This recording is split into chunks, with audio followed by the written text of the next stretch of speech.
ہماری نیت کے اوپر ہے۔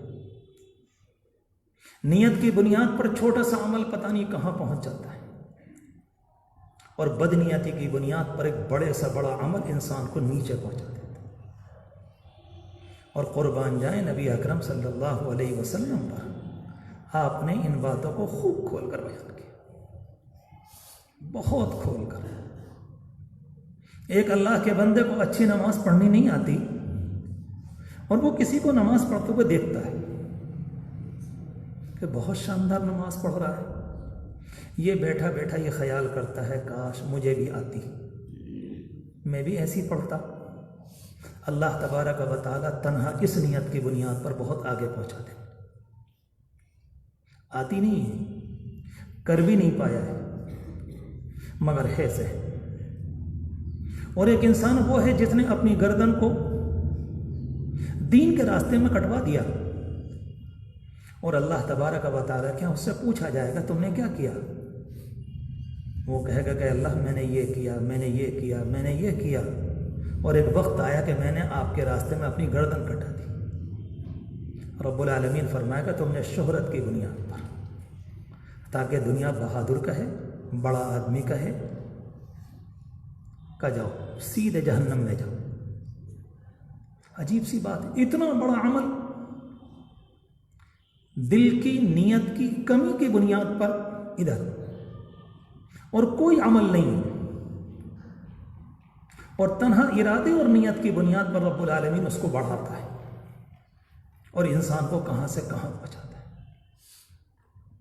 ہمارا آپ کا معاملہ، باتوں کو سمجھا کریں، گہرائی سے لیں۔ ہمارا آپ کا معاملہ عمل کے نہ کرنے کا نہیں ہے۔ اللہ کا شکر ہے کسی نہ کسی درجے میں عمل نصیب ہے، حالانکہ ہماری اکثریت عمل سے محروم ہے، میں کوئی شک کی بات نہیں، مگر میں اور آپ جتنے یہاں بیٹھے، اللہ کا شکر ہے نمازوں کی پابندی ہے، قرآن کی تلاوت کی توفیق مل جاتی، مگر ہمارا اور آپ کا مسئلہ اکیلا پڑھنے کا نہیں، وہ اندرونی جو نیت ہے اس کا خیال وقت پر ہو نہیں پاتا۔ آپ کسی سے معلوم کر لیں، نماز سے پہلے وضو ہوتا ہے تو کر کے آتے ہیں۔ اکثر لوگ جانتے ہیں کہ مسجد میں جب آتے ہیں تو سیدھا قدم رکھ کے آتے ہیں، اور یہ تمام چیزیں ایسی ہیں کہ کسی نہ کسی درجے میں لوگوں کو معلوم ہے، مگر دوسری جانب اکیلا مسئلہ ظاہر کا نہیں ہے کہ مسجد میں آ گئے، وضو کر لیا، نماز کی نیت باندھ دی، کھڑے ہو گئے۔ ہمارے اعمال کی تمام تر بنیاد نیت کے اوپر ہے۔ جیسے ہمارا دل ہے، اگر یہ ٹھیک ہے تو ہماری پوری باڈی، ہمارا پورا جسم ٹھیک ہے۔ اگر یہ ٹھیک نہیں ہے تو پورا جسم بیمار ہو جاتا ہے، ہاتھ بھی لٹک جاتے ہیں، آنکھیں بھی لٹک جاتی ہیں، پلکیں بھی لٹک جاتی ہیں، انسان بالکل ہڈیوں کا ڈھانچہ بن جاتا ہے۔ سمجھانے کے لیے، سمجھنے کے لیے یہ مثال بہت شاندار ہے۔ بالکل یہی معاملہ ہے۔ اگر نیت کا گہرائی کے ساتھ میرا اللہ ہے، وہ میرا رب ہے، وہ میرا خالق ہے، میں اس کا بندہ ہوں، مجھے یہ کام کرنا ہے اسے راضی کرنے کے لیے۔ اگر یہ ساری باتیں نہیں ہیں تو پھر یاد رکھیں اس انسان کی نیت کمزور ہے، اس پر بننے والا عمل نہایت کمزور ہے۔ اس کے نتیجے میں جو پھل پھول نکلتے ہیں وہ نہیں نکلیں گے، کیونکہ ہماری نماز اکیلی نماز نہیں ہے۔ ہمارے روزے، ہمارا حج، ہماری زکوٰۃ، ہماری تلاوت، ہماری تراویح، یہ اکیلی نماز نہیں ہے۔ یہ تو اپنے اندر ہزاروں چیزیں سلوٹوں میں رکھتی۔ اگر وہ حقیقت کی بنیاد نصیب ہوتی اور اس کے اثرات مرتب ہوتے، جو اس کے اندر اللہ نے چیزیں رکھ دی ہیں، تو آپ یقین جانیں کہ دنیا میں ہمیں ایک بھی بری نگاہ سے دیکھنے والا نہ ہوتا۔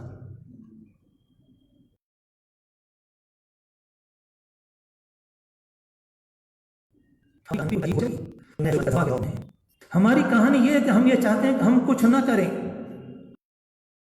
اور اس طریقے پر متاثر ہو جائے جس طرح سے پہلے زمانے کے لوگوں کے ایمان اور عمل سے متاثر ہوئی تھی۔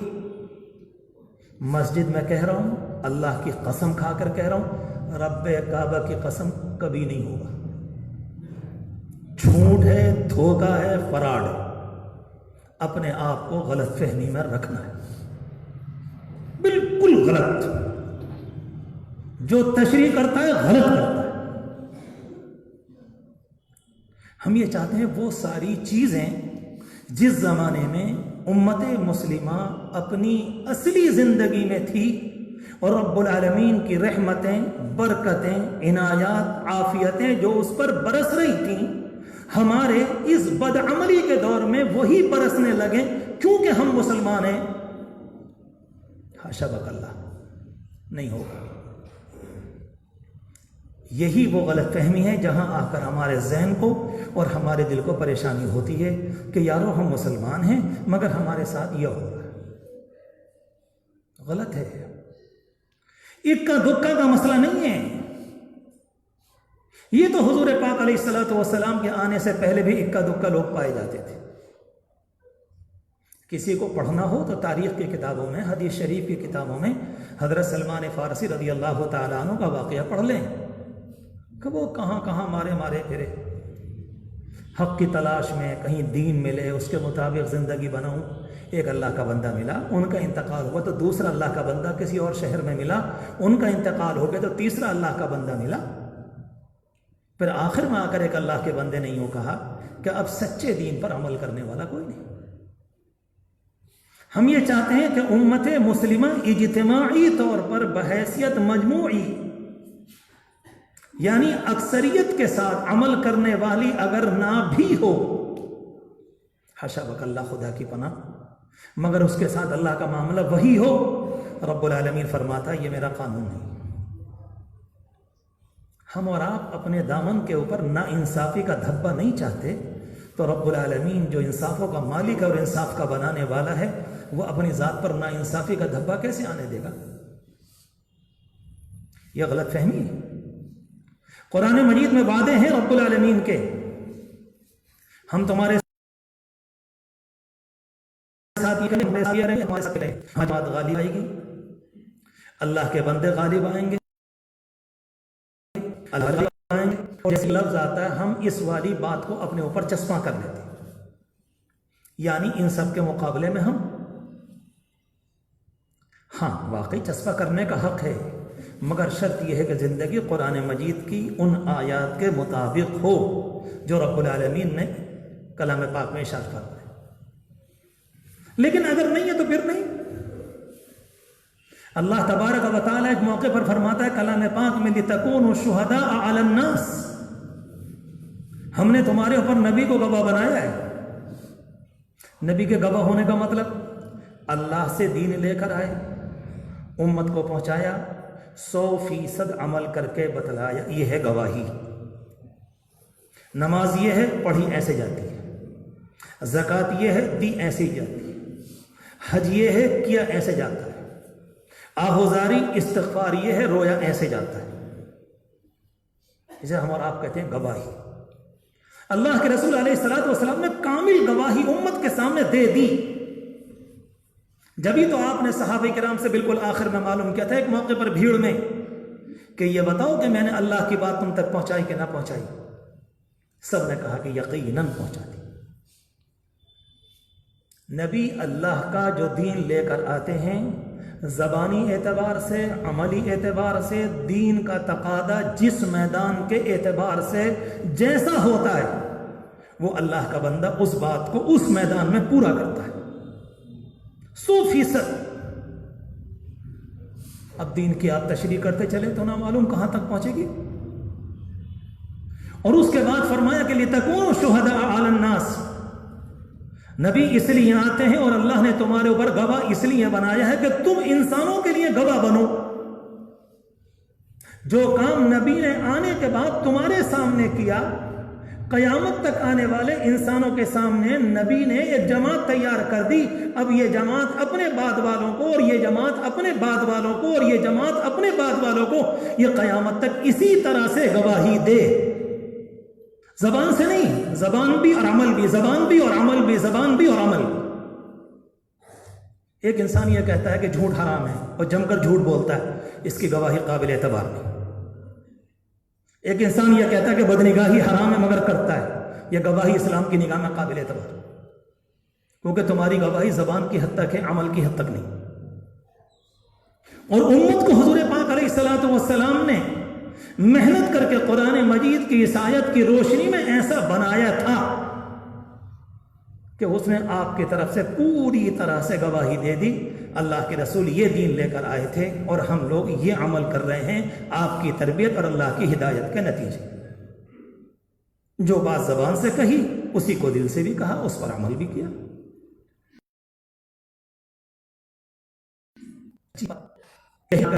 غلط فہمی ہوتی ہے، جب یہ والی باتیں اس زمانے میں تھی تو پھر اللہ کی رحمتیں آ رہی تھیں،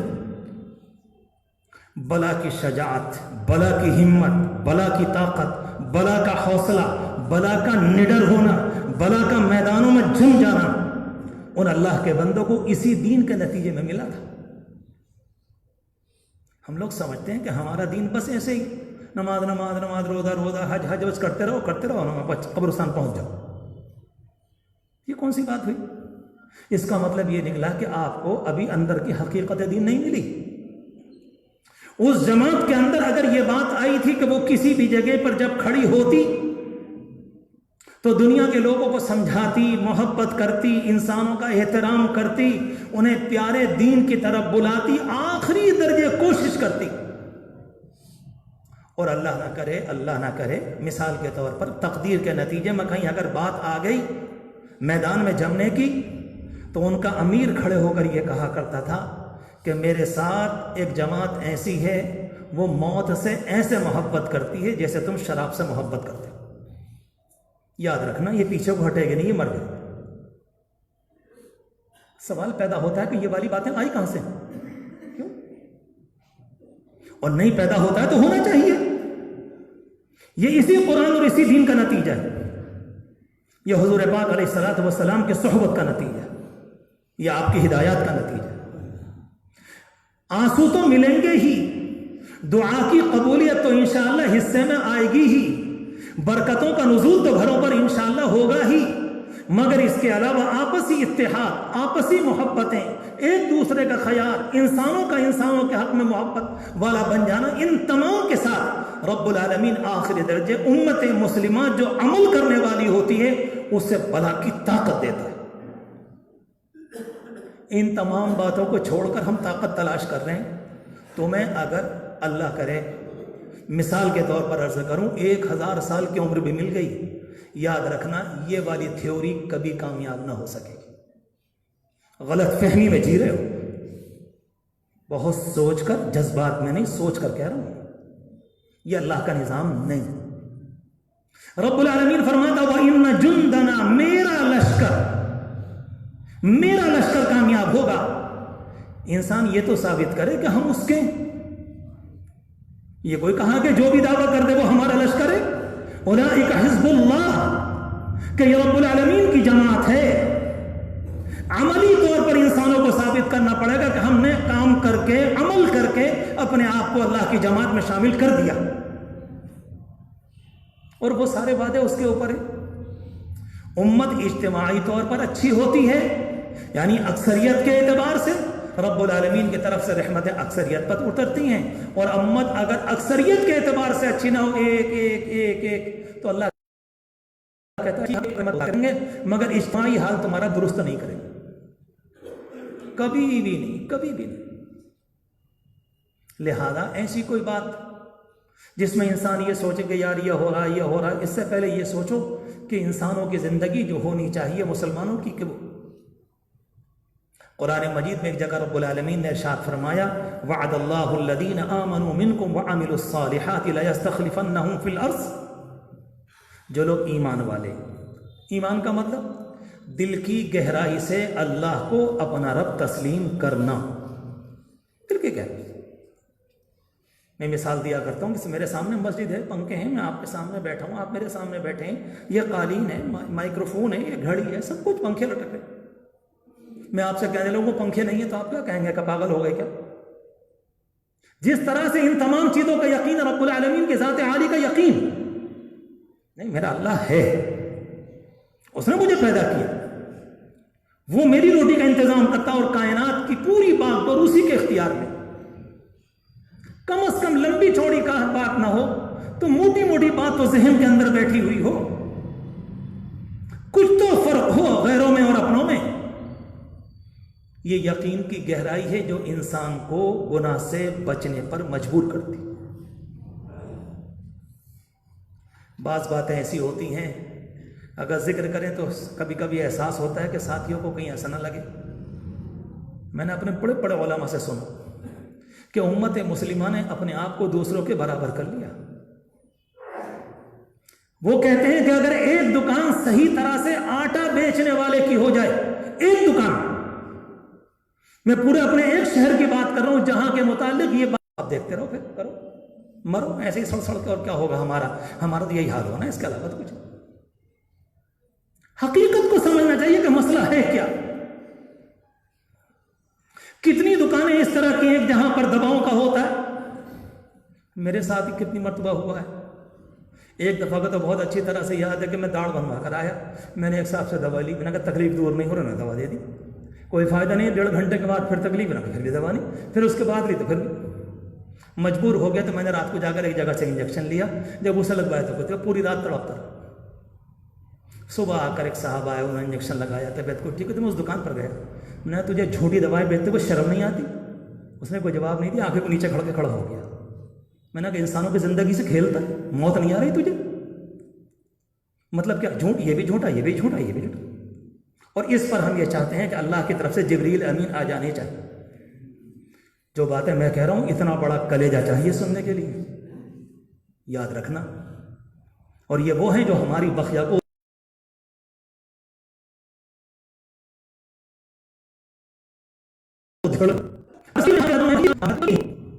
رب العالمین فرماتا ہے کہ میں نے تم سے وعدہ کیا ہے, وعد اللہ الذین آمنوا منکم وعملوا الصالحات, یہ جو نیک زندگی گزارنے والے ہیں میں دنیا کے اندر ان کو جماؤ دوں گا, ان کو اپنا خلیفہ بناؤں گا, دنیا کا نظام ان کے ہاتھ میں دوں گا. رب العالمین کا وعدہ, وعد اللہ الذین آمنوا منکم, اتنی موٹی وعدہ کون نہیں جانتا ہے. اردو زبان کے اندر بھی وعدہ استعمال ہوتا ہے. آمنو کا لفظ سب جانتے ہیں, ایمان والے. عملوا الصالحات کا مطلب سب جانتے ہیں اچھا کام کرنے والے. اس میں تو کسی لمبی چوڑی عربی کی مہارت کی ضرورت نہیں. ان 3 باتوں پر رب العالمین نے وعدہ کیا, لا یستخلفنہم فی الارض, ہم زمین کے اندر تمہیں جماؤ دیں گے, کما استخلف الذین من قبل. اور اسی آیت میں آگے چل کر فرمایا وَلَيُبَدِّلَنَّهُم مِّن بَعْدِ خَوْفِهِمْ أَمْنًا, ہم تمہارے دلوں سے خوف نکال کر تمہارے دلوں میں امن, سکون, اطمینان کو بھر دیں گے. اللہ اکبر, کیا اللہ کا نظام. بات یہاں سے چلی تھی کہ میں اور آپ جو کام کریں اس میں نیت کا استحضاء کہ میں یہ کام کیوں کر رہا ہوں. تنہا وضو کر لینا, تنہا نماز پڑھ لینا, تنہا جمعے میں آ جانا نہیں. اس کے پیچھے کیا ہے؟ ایک روزے کی حقیقت ہے. روزہ رکھتے ہیں, صبح سے شام تک بھوکے رہتے ہیں. اللہ کے رسول علیہ السلام کی حدیث ہے, آپ نے فرمایا من صام رمضان ایمانا, جس کسی نے رمضان کے روزے رکھے ایمان کے ساتھ, تو ایمان کے ساتھ تو سبھی رکھتے ہیں. اگر ایمان نہ ہوتا تو پھر ہم رکھتے کیوں؟ لیکن دوسری بات فرمائی وَاحْتِسَابًا, اللہ نے اس پر جو ثواب کا وعدہ رکھا ہے اس کے دھیان کے ساتھ.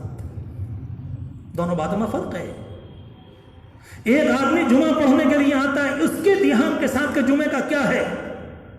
اللہ کے رسول علیہ الصلوۃ والسلام کی مبارک حدیث سے آپ نے فرمایا کہ ایک جمعے سے دوسرے جمعے تک اگر جمعے کا دن صحیح گزر جائے, رب العالمین تمام گناہوں کے لیے کفارہ بنا دیتا.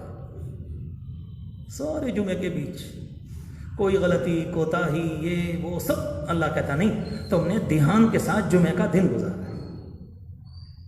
کوئی کام بھی ایسا نہ ہو جو ہمارے اور آپ کے دھیان کے بغیر نہیں ہے, اس سے کام نہیں, ہمارا بنیاد یہ ہے. اس لیے اللہ تبارک و تعالیٰ نے فرمایا, حضور پاک علیہ الصلوۃ والسلام نے حدیث شریف کے ذریعے مجھے اور آپ کو اطلاع دی کہ یاد رکھنا کہ رب العالمین تمہاری صورتوں کو نہیں دیکھے گا, نہ تمہارے جسموں کو دیکھے گا. وہ کہتا نہیں تمہارے دل کی کیفیت کیا ہے, یہ بتاؤ تم کر کس لیے دے. بڑی تکلیف ہوتی ہے. ہم لوگ تو کبھی کبھی کسی غریب کو, کسی محتاج کو اگر دیتے ہیں نا شادی کے موقع پر, میرے سامنے اس طرح کے آئٹم بہت آتے ہیں، بہت آتے ہیں۔ شادی میں دینے کے بعد ہماری چاہت یہ ہوتی ہے جب کبھی ملاقات ہو تو یہ سلام میں پہل کرے، کیونکہ اس کی لڑکی کی شادی میں نے 500 روپے دیے تھے۔ کتنی گندی چھچوری حرکت، آخری درجے اس پر اگر ماتم کیا جائے، شرم کی بات، ڈوب مرنے کی، کیونکہ ہم نے آپ کو 500 روپے دیے تھے، لہذا آپ کا یہ زر خرید غلام ہو گیا۔ کتنی گندی سوچ ہو گئی، کہاں پہنچ گئے؟ نہیں کچھ بھی ہو، میں نے تو اللہ کے لیے دیے، میں نہیں جانتا، میں نے اللہ کے لیے دیے۔ آپ کون ہیں کہ میں نے اللہ کے لیے دیے؟ اس لیے صحابہ کرام تو یہاں تک کہا کرتے ہیں کسی نے ہم سے قرضہ لیا، اور جس زمانے میں وہ ہمارے قرض کے بوجھ میں دبا ہوا ہے، اس زمانے میں صحابہ کرام کا مزاج یہ تھا کہ جتنے قرضہ لیا ہے وہ میرے قرضے کے بوجھ میں دبا ہے۔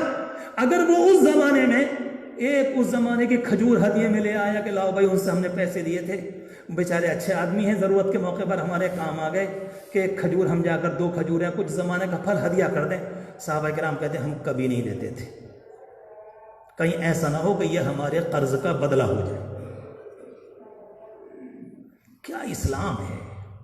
حضرت عائشہ رضی اللہ تعالیٰ عنہ نے ایک موقع پر ایک صاحب کو بھیجا کہ جاؤ فلاں صحابی کے پاس اور میری طرف سے پیسے دے کر آنا۔ بھانجے چلے گئے۔ حضرت عائشہ رضی اللہ تعالیٰ عنہ کے تو کوئی اولاد نہیں تھی، ان کی بہن کے بیٹے حضرت عروہ ان کے بھانجے ہیں، اور کیا تاکید کی، جاؤ یہ پیسے لے کے جاؤ اور جا کر ان کے ہاتھ میں مت دینا، پاس رکھ دینا، میرا نام بھی مت بتانا اور ہماری طرف سے سلام بھی مت کہنا۔ کہا ٹھیک ہے خالہ جان، جیسے آپ فرما رہے جا رہے۔ گئے، ان کے پاس پہنچے، پیسے بھی رکھ دیے، سلام بھی نہیں کہا، نہ نام بتایا، لوٹ کے آ گئے۔ اور جب لوٹ کر آئے تو کہنے لگے کہ خالہ جان اب آپ تو بتا دو کہ آپ نے یہ سارے کام کیوں کروائیں، جیسا آپ نے کیا وہ تو میں نے کر دیا۔ کہا کہ بیٹے اگر تم ان کے ہاتھ میں دیتے، وہ صحابی رسول ہیں، تم چھوٹے ہو، ان کا ہاتھ لینے والا بنتا، تمہارا دینے والا میں نہیں چاہتی اللہ کے رسول کے کسی صحابی کا ہاتھ تمہارے سامنے لینے والا بنے۔ ہائے رے اسلام، واہ رے اسلام! اس اسلام کو دیکھنے کو تو آنکھیں ترس رہی، سچ کہتا ہوں آپ سے، اسے دیکھنے کو آنکھیں ترس رہی۔ کب آئے گا پتہ نہیں، زندگی میں مقدر بھی ہے کہ نہیں، پتہ نہیں کون سا والا ہے، انکار تو نہیں۔ اور دوسری بات بیان کی کہ تم جا کر میرا نام مت لینا، کہا کہ اگر نام لوگے تو وہ ایک دم میرے احسان کو مانیں گے، اور میں نہیں چاہتی کہ میرے نام کے احسان کی بنیاد پر کوئی آدمی اپنے آپ کو نیچا جانے، کہ ام المؤمنین حضرت عائشہ نے دے کر ہم پر احسان کیا۔ اور کہا جو آپ نے سلام کو منع کیا کہ سلام بھی مت کہنا، بولے اگر تم جا کر یہ کہو کہ سلام کہا ہے تو وہ پوچھیں گے کس نے، جب نام پوچھیں گے تو بات تو لوٹ کر پھر وہیں آ جائے گی کہ میرا نام سامنے آئے گا، بولے نا سلام ہی مت کہنا۔ کسی اللہ کے بندے کو پتہ ہی نہیں کہاں سے آیا، کس نے دیا۔ اس لیے آتا ہے کہ صحابہ کرام جب صبح صبح نماز پڑھنے کے لیے آتے تھے، غریب صحابہ کرام جن کا ٹھکانہ حضور پاک علیہ الصلوۃ والسلام کی مسجد تھی، اپنے ہاتھ میں کھجوروں کی ٹہنی لے کر آتے جس میں کھجوریں لگی ہوتی تھی، اور لا کر مسجد نبوی کے کنارے پر یا کونے میں ٹانگ دی۔ اب جس کا موقع ہوگا، بھوک لگے گا، وہ اس کو کھا لے گا، بس یہ لانے والا کون ہے کہ کچھ پتہ نہیں، کس نے لایا، کہاں سے لایا، کس باغ سے لایا، کہ نہیں، ایک ہی بات تھی، ہم نے تو یہ کام اللہ کے لیے کیا۔ میں نے قرآن مجید کی شروع میں ایک آیت پڑھی تھی، حنفاء، رب العالمین فرماتا ہے کہ اللہ کا حکم ہے تم اللہ کی عبادت کرو مگر یکسو ہو کر، یکسو۔ اللہ کے رسول علیہ الصلوۃ والسلام جب نماز پڑھنے آتے تھے، بعض صحابہ کرام کہتے ہیں کہ نیت کے موقع پر ہم نے اپنے کانوں سے سنا کہ آپ نیت باندھنے کے موقع پر کچھ پڑھ رہے ہیں۔ صحابہ کرام کی جماعت تو اللہ نے اسی لیے تیار کی تھی تاکہ نبی سے سننے والے، نبی کے دیکھنے والے، نبی کو حفظ کرنے والے، نبی کو دل میں بیٹھانے والے، نبی کی نقل کرنے والے ایک جماعت تیار ہو جائے، تاکہ قیامت تک وہ ان کو بیان کرتے رہے تمہارے نبی ایسے تھے اور ایسا فرما کر گئے، ہم نے اپنی آنکھوں سے دیکھا۔ اور اگلے والے کہیں گے ہم نے ان کو دیکھا جنہوں نے ان کو دیکھا۔ کان لگایا اور کان لگا کر دیکھا تو حضور پاک علیہ السلام دعا فرما رہے تھے، نماز پڑھنے کے لیے آئے، سوچنے کی بات ہے آپ سے اچھی نماز کس کی ہوگی؟ جو اللہ کا بندہ نماز لے کر آیا، جسے اللہ نے نماز کے لیے بلایا، کیا کوئی مقام ہے آپ کا؟ ان سے اچھی نماز کس کی ہوگی؟ آئے اور مصلی پر کھڑے ہوئے اور فرمایا جیسے میں اور آپ نیت کرتے ہیں 2 رکعت نماز جمعہ ہے، فرض ہے، امام کے پیچھے قبلہ رخ، اور اللہ کے رسول علیہ الصلوۃ والسلام جب نیت فرماتے انی وجہت وجہی للذی، میں نے اس اللہ کی طرف اپنے دل کا رخ کر لیا جس نے کائنات کو پیدا کیا، حنیفا یکسو ہو کر، وما انا من المشرکین، میں اس کے ساتھ کسی کو شریک کرنے والا نہیں۔ اللہ اکبر۔ اور کبھی اللہ کے رسول علیہ الصلوۃ والسلام دعا فرما رہے ہیں اللہم طہر قلبی من النفاق، اے اللہ میرے دل کو نفاق سے، منافقت سے، اس سے بالکل صاف کر دے، میری زبان کو جھوٹ سے صاف کر دے، میری آنکھوں کو خیانت سے صاف کر دے، انک تعلم خائنۃ الاعین وما تخفی الصدور، کیونکہ آپ ساری باتوں سے واقف ہیں، دل کہاں چوری کرتا ہے اور آنکھیں کہاں گڑبڑاتی ہیں، ان سب باتوں کا علم تو آپ ہی کے پاس۔ اس سے ہمیں اور آپ کو پتہ چلا۔ میں نے شروع سے لے کر اب تک جو بات عرض کی وہ صرف اتنی کہ اللہ تبارک و تعالیٰ نے ہمیں کچھ اعمال دیے ہیں، مگر ان اعمال کو نیت کے ساتھ، استحضار کے ساتھ، دھیان کے ساتھ سوچ سمجھ کر، چاہے اتنا سا کوئی پانی کا گھونٹ کیوں نہ ہو۔ میرے عزیز جوانوں، آپ سے کہہ رہا ہوں، یہ زندگی کا سلیقہ ہے۔ زندگی گزارنے کا نام اس کا نہیں ہے کہ صبح سے شام ہو گئی، شام سے صبح ہو گئی، بس زندگی گزر گئی۔ یہ ایک ہنر ہے، ایک زندگی، مجھے کس طریقے پر اس میدان کو پار کرنا ہے اور میرا اللہ مجھ سے معلوم کرے گا۔ ایک بات، وضو کریں تو دھیان کے ساتھ، مسجد میں آئیں تو دھیان کے ساتھ، ماں باپ سے باتیں تو دھیان کے ساتھ، بیوی بچوں سے باتیں تو دھیان کے ساتھ، ہر چیز کو دھیان کے ساتھ کرے گا۔ نہیں، یہ میرے اللہ کا حکم ہے، یہ میری ذمہ داری ہے، اس کے ذریعے میں اپنے اللہ کو راضی کروں گا۔ اگر یہ چیز نصیب ہوگی، اور کوئی محنت کرتا ہے تو اللہ دیتا ہے، کوئی محنت کرتا ہے تو اللہ دیتا ہے، اپنے دربار سے کسی کو محروم نہیں فرمایا کرتا۔ کچھ زمانے اگر محنت کر لیں گے، مسجد کے اندر آئے نہ سن کے کھڑے نہیں، یہ تو کوئی بات نہ ہو، یہ کوئی بات نہیں۔ آپ جب آئے تو کم از کم سوچیں کہ اللہ کے دربار میں آئے، اللہ اس لیے دل صاف ہوگا، میرے اعضاء پاک ہوں گے، میرے ناک کے، کان کے، میرے چہرے کے گناہ نکلیں گے۔ مجھے اور آپ کو وہ آنکھیں نصیب نہیں ہیں، مگر جو لوگ اپنی نگاہوں کو گناہ سے بچاتے ہیں، اتنا بچاتے ہیں، عادی ہو جاتے ہیں کہ ان کی آنکھوں سے گناہ ایک بھی نہیں ہوتا، ان کی آنکھوں سے گناہ نہیں ہوتا۔ ان آنکھوں کی چمک، ان کی تیزی، ان کا دیکھنا اتنا خطرناک ہوتا ہے۔ ہمارے پرانی کتابوں میں محدثین کے واقعات لکھے ہیں کہ اگر ان کے سامنے کسی نے وضو کر لیا تو وہ کہا کرتے تھے دیکھو اس پانی کے اندر آنکھوں کے زنا کے گناہ بہ رہے، دیکھو دیکھو۔ اب آپ کہیں گے یہ کیسے؟ ہاں، مجھے اور آپ کو نہیں چلے گا پتہ، مجھے اور آپ کو نہیں چلے گا، مگر جو اللہ کے بندے اپنی نگاہوں کو بچاتے ہیں، میری اور آپ کی نگاہ 142 جگہ استعمال ہو رہی ہے، یہاں بھی، ان اللہ کے بندوں کی نگاہ ایک ہی جگہ استعمال ہوتی تھی، صرف ایک جگہ، جسے کہتے ہیں فوکس، جسے کہتے ہیں 100%۔ نتیجہ یہ ہوتا ہے کہ رب العالمین اپنی قدرت سے کبھی کبھی وہ دکھلا دیتا ہے جو عام انسان دیکھ نہیں پاتے۔ دل توڑنے کی بات نہیں، مگر ہمت، آگے بڑھنے، دل کو درست کرنے، اپنی نیتوں کو اچھا کرنے کی بات ہے۔ اگر کریں گے انشاءاللہ بہاریں آئیں گی، گھروں میں بھی آئیں گی، ہمارے آپ کے علاقے میں آئیں گی، ہمارے آپ کے سینے میں آئیں گی، ہمارے آپ کے محلوں میں، شہروں میں آئیں گی۔ دعا کریں اور نیت کریں، ہم میں سے ایک اللہ کا بندہ بھی ہمارے گھر میں ایسا نہ ہو جو نماز کا چھوڑنے والا ہو، ایک آدمی بھی نہ بچے۔ قرآن کی تلاوت کو لازم کر لیں، تھوڑے بہت ذکر و اذکار کو لازم کریں، اپنے آپ کو دین کا نیت کے استحضار کے ساتھ، نیت کو یاد کر کے دھیان سے اپنے آپ کو اس کا عادی بنائیں، تو اللہ کی رحمت سے امید ہے کہ انشاءاللہ اللہ کرم فرمائے گا، اللہ عافیت نصیب فرمائے، اللہ عافیت نصیب فرمائے، اللہ ہم سب کو عمل کی توفیق مرحمت فرمائے۔ وآخر دعوانا ان الحمد للہ رب العالمین۔